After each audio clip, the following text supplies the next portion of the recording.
Things go bump in the night, things go creep in the fright, things are gonna get you at night. Woo! Hey guys, I've been meaning to ask you, do any of you guys need help completing your Sims 4 collection? Do you maybe need a stuff pack or a game pack or an expansion pack? Do you want to spend my money to do it? Well, alright, be sure to stay tuned to the end of the video as I will be announcing October's competition and the prize will be any pack of your choice. Be sure to watch the video as well because that's what the competition will be based on. It will be my example to you. Enjoy, don't get too creeped out. I'll see you at the end.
Around 6:30 p.m. on Wednesday, November 13th, 1974, 23-year-old DeFeo entered Henry's bar in Amityville, Long Island, New York, and declared, "You gotta help me. I think my mother and father have been shot." DeFeo and a small group of people went to 112 Ocean Avenue, which was located near the bar, and found that DeFeo's parents were indeed dead. One of the group, DeFeo's friend, Joe Yoswit, made an emergency call to the Suffolk County Police, who searched the house and found that 6 members of the same family were dead in their beds. The victims were Ronald Jr.'s parents, Ronald DeFeo Sr., 44, Luis DeFeo, 42, and his 4 siblings, Dawn, 18, Allison, 13, Mark, 12, and John Matthew, 9 years old. All of the victims had been shot with a .35 caliber Action Marlin 336C rifle around 3 o'clock in the morning of that day. The DeFeo parents had both been shot twice, while the children had all been killed with single shots. Physical evidence suggests that Luis DeFeo and her daughter Allison were both awake at the time of their deaths, and, according to Suffolk County Police, the victims were all found lying on their stomachs in bed. The DeFeo family had occupied 112 Ocean Avenue since purchasing it in 1965. The deceased were later buried in nearby St. Charles Cemetery in Farmingdale.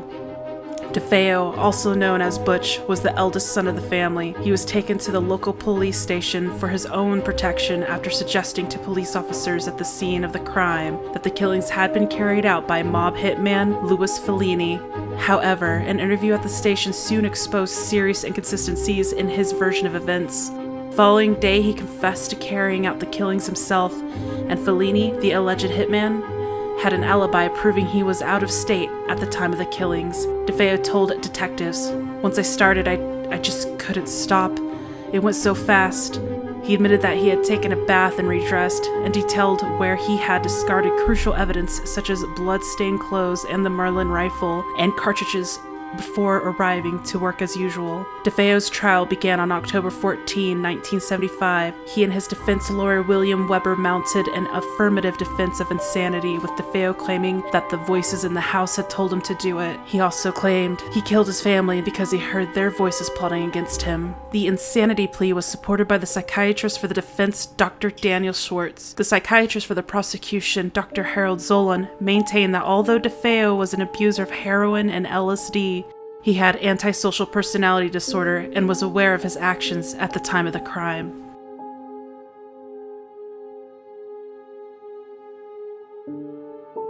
Not a year later, the Lutz family moved in. Kathy, her 3 children Daniel, Christopher, and Missy, and new husband George soon reported strange goings-on.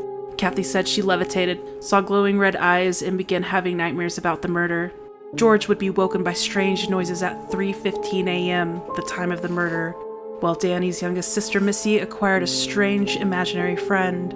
The family said many of the things that happened there echoed the events of the murder, and strange smells, cold drafts, and moving objects completed their experiences. A priest who had visited the home said he heard a voice telling him to get out, later made famous as a soundbite in the movie of their story. The Lutz tried to bless the house, but they said they experienced things that were too frightening to bear repeating that night.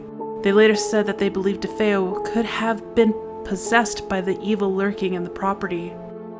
It is said that this house could have possibly been built on top of an ancient Indian burial, though truth has been shined upon this story and its claims. There are still many mysteries surrounding it that have not been resolved. For example, why were all of their bodies found with their faces in their pillows? How come no one ever reported hearing gunshots? None of the neighbors ever heard a sound. How come this home has passed through many different owners? Some people suggest that DeFeo had a helping hand in the murders, but others are skeptical. What do you think? Was it the house? Or was DeFeo just sick? Sick enough to kill his own family with his own two hands?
you scared? I can see you from behind. You can hear me in your mind. Run so fast as you can go. Time will catch you before you know.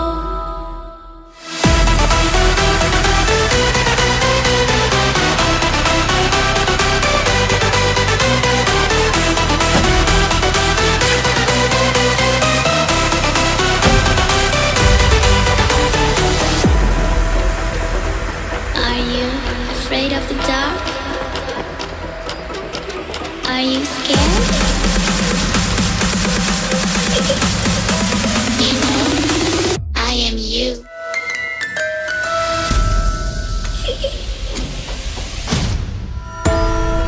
I'm coming closer.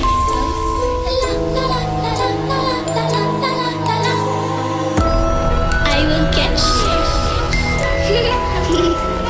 The time it goes tick tock, tick tock, tick tock.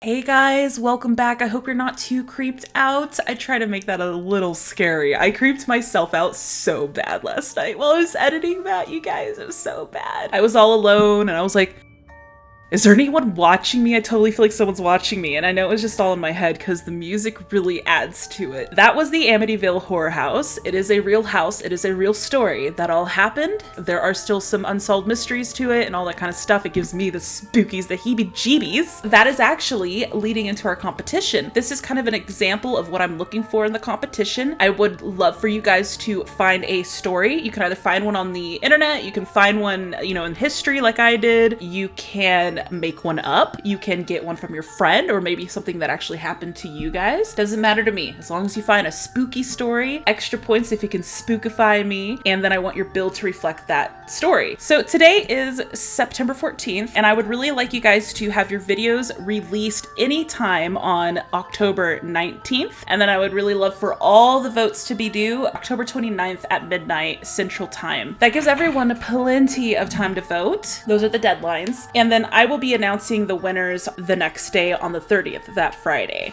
before Halloween, the day before Halloween, I believe. So a few things we need to go over is, once again, it's going to be hashtag MFSpookyBuilds, and I want you to create, find, or make up a story, a spooky story, and then I want that to be reflected in your build, just like mine was. You must contact me via Twitter or Instagram. Let me know that you're participating in this competition so I can keep it organized, so it makes it easier on the voters to go to those other channels and vote. This collaboration is meant for networking, you guys. If you feel like you're watching this and you're like, I don't have a chance against these other great builders, who cares? Join anyway. You would be surprised. Your story might be enough to get you the prize. If you guys remember in my 300 sub Q&A, I told you guys that one of the biggest things is that you got to put yourself out there. Definitely join this collab competition. Get your name out there. All of my competitions are meant to drive traffic to your channels, to get new subscribers, to connect with all other competitors. You'd be surprised at how fast your channel can grow when you enter into one of these kind of things. So my competitions will always have that goal in mind.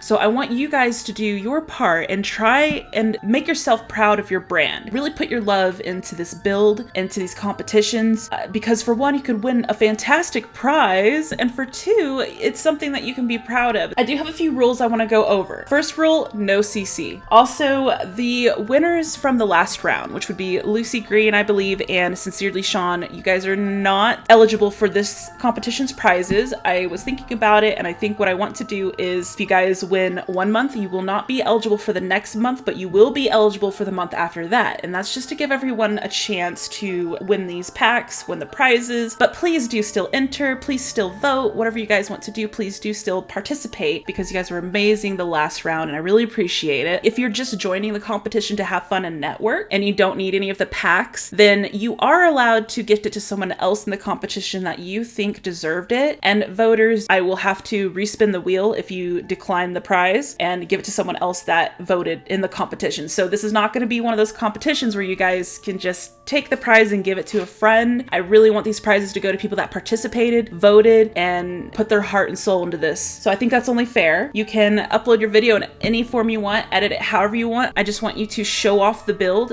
in a tour, so that can be screenshots or however you want to do it. And I want you to include your story within the video as well, because all of that will be all voted on. And of course, same voting system, 1 out of 10 or whatever, you know, same voting rules. Also, one thing I do want to mention is I don't want any quick votes. I don't want people just to throw in a 10-10 or 9-10 just to be eligible for the stuff pack. I want you to say something. These guys put their heart and souls into their content, and I want you guys to actually say what you liked about the build and leave an actual vote there, of course. I'm so excited. I'm so happy, and I don't know, I can just see everyone's amazing builds already. You're all so talented. I cannot wait to see what you have in store for us. So I'm going to get out of here and start working on my next video. As always, if you liked my content, you like hanging out with me, be sure to hit the subscribe button down below, the like button, and the notification bell if you would like to know when I upload stuff, or if you'd like to know when new competitions are being announced. Other than that, you guys, love you much, and I'll see you later.